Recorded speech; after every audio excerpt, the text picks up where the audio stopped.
मान सरकार की स्वास्थ्य क्षेत्र में 5 बड़े कदम। आम आदमी क्लिनिक की स्वास्थ्य सेवाएं अब घर बैठे व्हाट्सएप पर उपलब्ध। आम आदमी क्लिनिकों में 107 तरह की मुफ्त दवाइयां। आम आदमी क्लिनिकों में 47 तरह के मुफ्त टेस्ट। आम आदमी क्लिनिकों में एंटी रेबीज का मुफ्त टीका। आम आदमी क्लिनिकों में गर्भवती महिलाओं का मुफ्त इलाज। यही है नया पंजाब, जहां इलाज भी मुफ्त और मान सम्मान भी पूरा, क्योंकि लोगों की सेहत है सरकार की जिम्मेदारी। नमस्कार, आप देख रहे हैं एनएमएफ न्यूज में आपके साथ शबनम। डोनाल्ड ट्रंप ने बहुत कोशिश की कि उनका डॉलर बचा रहे, उस पर कोई खतरा ना मंडराए। इसके लिए उन्होंने जब सत्ता में आए कसम भी खाई थी कि ब्रिक्स को खत्म करना है, क्योंकि ब्रिक्स में जो पावरफुल देश हैं वही डॉलर के लिए सबसे बड़ा खतरा बन रहे थे। अब आरबीआई की तरफ से कई धाकड़ ऐसे फैसले लिए गए जिससे डॉलर का प्रभाव अब दुनिया भर में खत्म होने वाला है, क्योंकि अब आरबीआई ने बड़ा फैसला लेते हुए किसी भी बैंक को वॉस्त्रो बैंक अकाउंट खोलने की अनुमति दे दी है। परमिशन आरबीआई से अब लेनी नहीं पड़ेगी, क्योंकि ऐसा होता था कि इस अकाउंट को खोलने के लिए आरबीआई की परमिशन लेने में 24 घंटे या उससे ज्यादा का वक्त लग जाता था।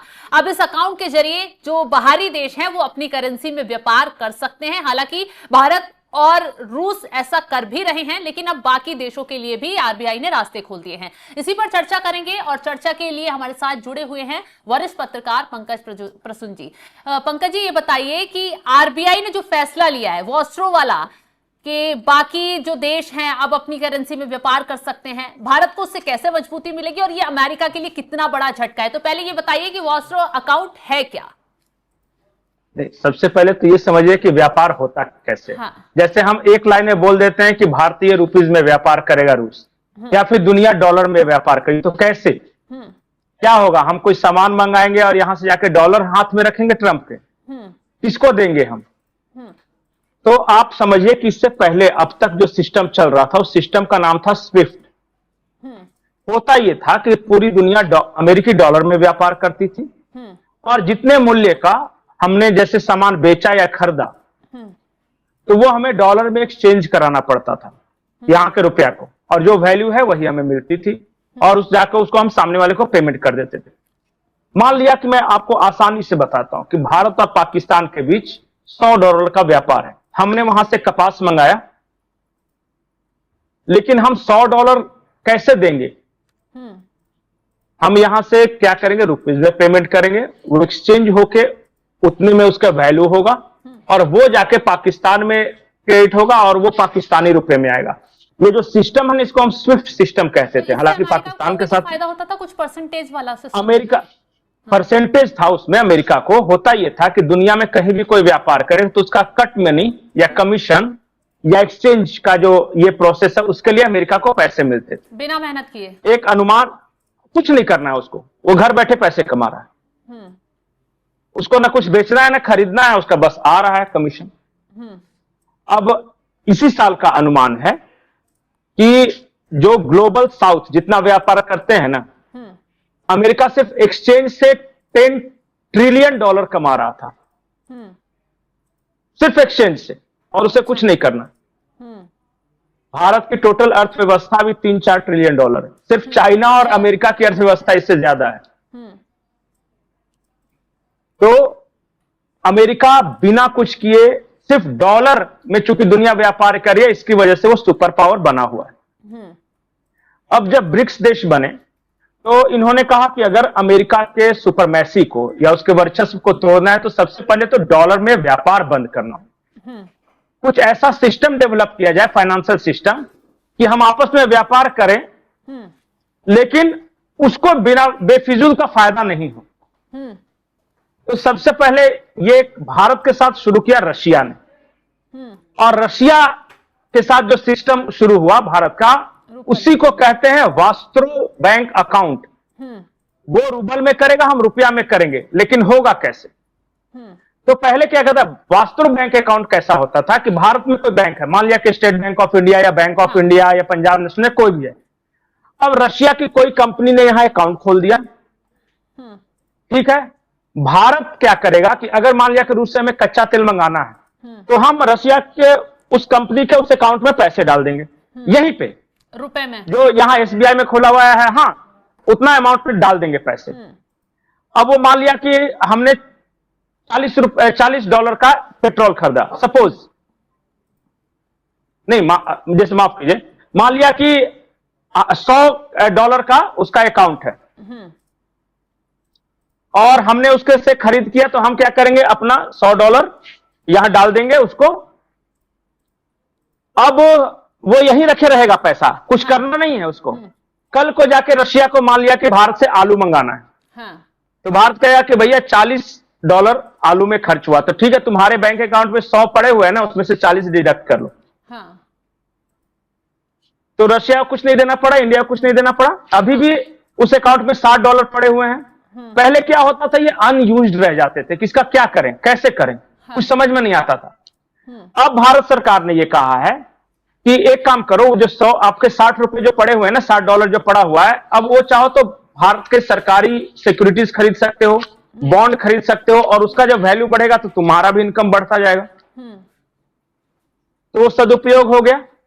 और दूसरे देशों के साथ उससे व्यापार कर सकते हैं हर देश के साथ इसी तरह। अब अब क्या हुआ है कि भारत ने 170 देशों में अपना अकाउंट खोला है, और 170 देश भारत में इस तरह का अपना अकाउंट खोल के रखे,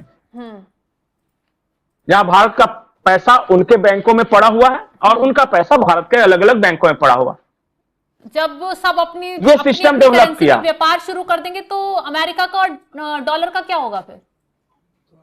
अमेरिका का डॉलर का सोचना है अमेरिका को, वो सोच रहा है, इसलिए तो बौखलाया हुआ है कि बर्बाद कर देंगे, तुम लोग को तबाह कर देंगे, ब्रिक्स नहीं बनने देंगे, किसी तरह का नहीं बनने देंगे जो अमेरिका। तो ये खैर उनका प्रॉब्लम है, ये हमारा प्रॉब्लम नहीं है। तो ये मुमकिन है? अब हो क्या रहा है, बताइए। हाँ, क्यों नहीं मुमकिन है, क्यों नहीं? अपना जैसे दोनों देश राजी कि भाई हम रूबल में करेंगे और रुपया रूबल में व्यापार करेंगे, भारत रशिया राजी। हुआ यह था कि रशिया पे बैन लगा दिया था कि वे स्विफ्ट के जरिए वो व्यापार नहीं कर सकता, अमेरिका ने। तो वो रशिया करे क्या, क्योंकि पूरी दुनिया का सिस्टम स्विफ्ट पे चल रही है। तब उसने अल्टरनेटिव रास्ता खोजा कि नहीं, जो जिस देश के साथ है उस देश के करेंसी में हम रूबल के साथ व्यापार करेंगे। तो जैसे भारत में रूबल और रुपया में व्यापार होता है, चाइना के साथ उसका व्यापार रूबल और येन में है, जापान के साथ युआन और रूबल में है। उसने अलग देशों के साथ उनके करेंसी में व्यापार करना शुरू किया और ये बहुत सक्सेसफुली वो कर रहा है। ये तो एक बात हो गई। एक और टर्म है, उसका नाम टर्म है स्पेशल रुपीज वैस्ट्रो अकाउंट। ये होता क्या है, पहले जब भी किसी विदेशी व्यापारी या देश की सरकार को या कंपनियों को भारत में अगर खुलवाना होता था ना इस तरह का अकाउंट, तो भारत सरकार के पास अप्लाई करना पड़ता था, आरबीआई की मंजूरी मिलती थी, तब ये करते करते 6 महीने निकल जाते थे। बहुत लंबा प्रोसेस। हाँ, ये जो सर्कुलर 8 आप जो बोल रहे हैं आरबीआई का, उसने 5 अगस्त 2025 को ये सिंप्लीफाई किया है। कहा कोई आरबीआई के परमिशन की जरूरत नहीं है, कुछ परमिशन का जो वो बैंक अकाउंट जैसे भारत के लोग अपना बैंक अकाउंट खुलवा लेते हैं, गए अपना डॉक्यूमेंट ले खुलवा ले, उसी तरह विदेश भी खुलवा ले यहाँ बैंक अकाउंट, वो कंपनियां खुलवा ले या सरकारें खुलवा ले। हर चीज में क्यों आरबीआई का परमिशन चाहिए? आखिर वो बैंक भी तो बैंकिंग ही कर रहे हैं ना। उससे फायदा ये हुआ कि हमारे देश में धड़ाधड़ स्पेशल रुपीज वैस्ट्रो अकाउंट खुलने लगे हैं और लगभग सारे बैंकों में आपको मिल जाएगा। प्राइवेट में भी, जैसे आईसीआईसीआई बैंक, एचडीएफसी में भी आप करवा सकते हैं, सरकारी बैंक में भी एसबीआई और ये सब जितने सारे बैंक चलते हैं, नेशनलाइज्ड बैंक, उसमें भी करवा सकते हैं। अब क्या हुआ है, इसका परिणाम यह हुआ कि 2024 तक जब ये सब प्रॉब्लम शुरू नहीं हुआ था, या कह सकते हैं कोरोना के पहले तक, हम अपना 90% ट्रेड अमेरिकी डॉलर में किया करते थे। अच्छा। भारत, हम 90% ट्रेड अमेरिकी डॉलर में किया करते थे। ये सब स्टेप्स उठा के, और एक और चीज की भूमिका थी यूपीआई, तो उसके बारे में बताऊंगा, लेकिन ये सब स्टेप्स के कारण आज हम सिर्फ अपने टोटल व्यापार का सिर्फ 70% अब डॉलर में कर रहे हैं। और टारगेट ये है कि अगले साल तक, यानी 2027 तक जब हम पहुंचे तो हम 50% डॉलर में करें। अमेरिकी डॉलर पे डिपेंडेंसी घटानी है। हाँ, जो हम 90% कर रहे थे, 92% कर रहे थे, उससे घट के आज 70% पे आए हैं। तो उसका जोखिम हम तो 50%। क्या अमेरिका नाराज होगा? हाँ। अमेरिका का भी तो अपना स्वार्थ है, सिर्फ भारत का ही थोड़ी ना स्वार्थ है। और ये सारे देश कर रहे हैं, ऐसा नहीं है। जैसे अब वो ब्राजील भी यही काम कर रहा है। अच्छा। रशिया चाइना तो कर ही रहे हैं। अब बताइए कि ये जो ब्रिक्स कंट्रीज हैं 46% ऑफ टोटल ट्रेड करते हैं। दुनिया में जितना व्यापार होता है ना 40% ये ब्रिक्स देश करते हैं। अगर ब्रिक्स देशों ने डिसाइड कर लिया है डी डॉलराइजेशन का, इस जो प्रोसेस मैंने समझा है इसी को डी डॉलराइजेशन कहते हैं, तो दुनिया का 50% व्यापार ही अब अमेरिकी डॉलर में होगा। इसका सीधा असर किसको पड़ेगा? जो बैठे बैठे 10 ट्रिलियन कमा रहा था बिना काम का, डोनाल्ड ट्रंप। डोनाल्ड ट्रंप नहीं, अमेरिका को पड़ेगा। डोनाल्ड ट्रंप तो आज है कल नहीं रहेगा, वो तो व्यक्ति है। लेकिन तो अमेरिकी तो ट्रस्ट की नीति पर चल रहे हैं, वही उन्हीं तो डर सबसे ज्यादा सता रहा है कि उनका डॉलर डूब जाएगा, अमेरिका डूब जाएगा। जब कोर्ट से झटका लगता है तब भी यही कहते हैं ना कि टैरिफ नहीं लगाएंगे तो अमेरिका बर्बाद हो जाएगा। इसलिए तो उनको सबसे ज्यादा परेशानी अभी ब्रिक्स से। हाँ। लेकिन अमेरिका को यह भी तो सोचना है कि जब तुम अपने दोस्तों पे टैरिफ लगा रहे थे तो उस वक्त ये नहीं सोचा कि मेरे दोस्त बिदक के दूसरी तरफ चले जाएंगे। इसलिए ये फुलिश बोल रहे हैं, बेवकूफ। अभी एक अमेरिकी इकोनॉमिस्ट हैं, उन्होंने कल एक शब्द का इस्तेमाल किया, ये कहा कि डोनाल्ड ट्रंप भारत के साथ स्कूल बुली की तरह बिहेव कर रहे हैं। स्कूलों में जो कुछ बच्चे नहीं होते हैं जो दबंगई दिखाते हैं, कमजोर बच्चों को सताते हैं या उनका हाँ कि टिफिन वगैरह छीन के खा जाते हैं, उसी तरह का व्यवहार डोनाल्ड ट्रंप कर रहा है। चोर नहीं है वो, जो एक बुली बोलते हैं, स्कूल बुली बोलते हैं। हर स्कूल में जब आप पढ़ते होंगे, हम पढ़ते होंगे आजकल भी, तो कुछ बच्चे ऐसे होते हैं जो दूसरे पर दादागिरी करते हैं। तो वही कहा कि स्कूल बुली की तरह बिहेव कर रहे हैं डोनाल्ड ट्रंप, तो उसका दुष्परिणाम भी भुगतना पड़ रहा है। कल ही की रिपोर्ट है कि जब से टैरिफ लगाया है डोनाल्ड ट्रंप ने, अमेरिकी अर्थव्यवस्था को $3 ट्रिलियन का नुकसान हो चुका है। हाँ। $3 ट्रिलियन का नुकसान ऑलरेडी वो झेल चुके हैं।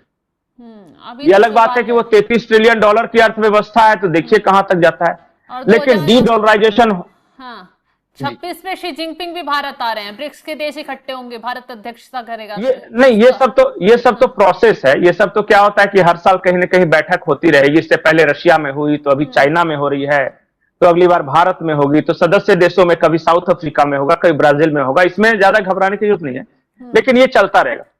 लेकिन जो सबसे मूल मुद्दा ये है कि अब दुनिया की समझ में ये आ गया है कि अगर हमें व्यापार करना है तो अमेरिका के डॉलर में क्यों करें, जब उसकी जरूरत ही नहीं है। एक और जो बात अधूरी रह जाएगी, वो छूट गई थी मेरे से। आपको पता है भारत ने यूपीआई लॉन्च किया था। हाँ। ये जो हम करते हैं ना, फोन पे, गूगल पे, भीम ऐप वगैरह, ये सब यूपीआई, हाँ, जो मोबाइल से जो करते हैं उसको यूपीआई वगैरह सब मिला जुला के बोलते। अब भारत का यूपीआई दुनिया के 33 देशों में चल रहा है। हाँ।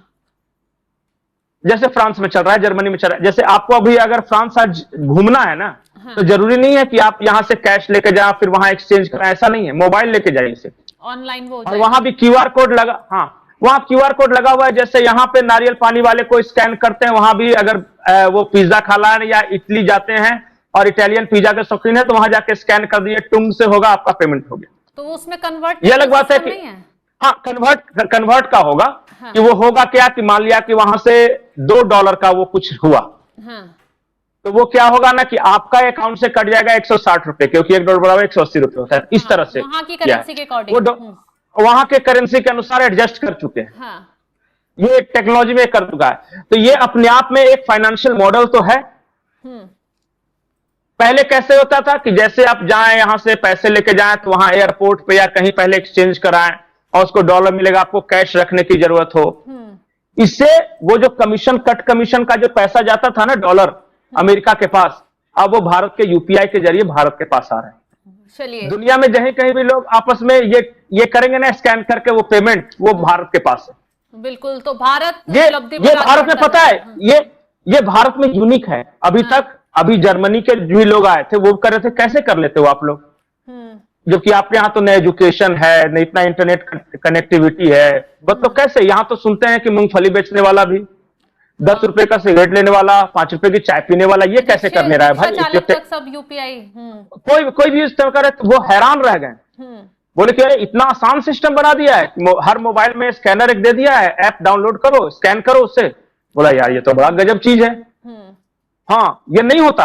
आप डेवलप से डेवलप कंट्री में चले जाइए, अभी भी वहां वो सब कैश, प्लास्टिक कार्ड वगैरह ये सब कर रहे हैं। बिल्कुल। ये यूपीआई के चलते उनका मास्टर कार्ड का पूरा व्यापार ठप पड़ गया। पहले कार्ड स्वेप करते थे, अब कुछ नहीं करते, वे स्कैन करते हैं भारत के यूपीआई में।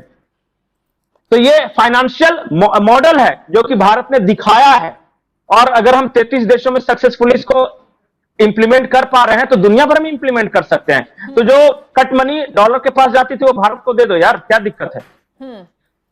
बिल्कुल सही कहा। तो खैर उसकी शुरुआत हो गई है। तो तमाम जानकारी देने के लिए पंकज जी आपका बहुत बहुत शुक्रिया। तो अब आरबीआई की तरफ से जो कदम उठाया गया है उससे भारत को और ज्यादा फायदा होगा, और डॉलर अब वाकई में खतरे में पड़ता हुआ नजर आ रहा है, क्योंकि विथड्रॉ अकाउंट खोलने की जो आरबीआई ने अनुमति और देशों को भी दे दी है, आसानी से वो यहाँ के बैंक में अकाउंट खोल सकते हैं, और उसके बाद भारत और बाकी देश अपनी अपनी करेंसी में व्यापार आसानी से कर सकते हैं, और डॉलर पर सबकी निर्भरता जो है वो बेहद कम हो जाएगी। इसका टारगेट यही है कि आधे से ज्यादा निर्भरता अब डॉलर पर रखी जा सके। अब आने वाले वक्त में आरबीआई के इस फैसले का कितना बड़ा नुकसान अमेरिका को होता है और कितना बड़ा फायदा भारत और तमाम देशों को होता है, ये देखने वाली बात होगी। फिलहाल इस खबर को लेकर आप क्या राय रखते हैं कमेंट बॉक्स में जरूर बताइएगा, और तमाम बड़ी खबरों की अपडेट के लिए आप हमारे साथ जुड़े रहें। नमस्कार।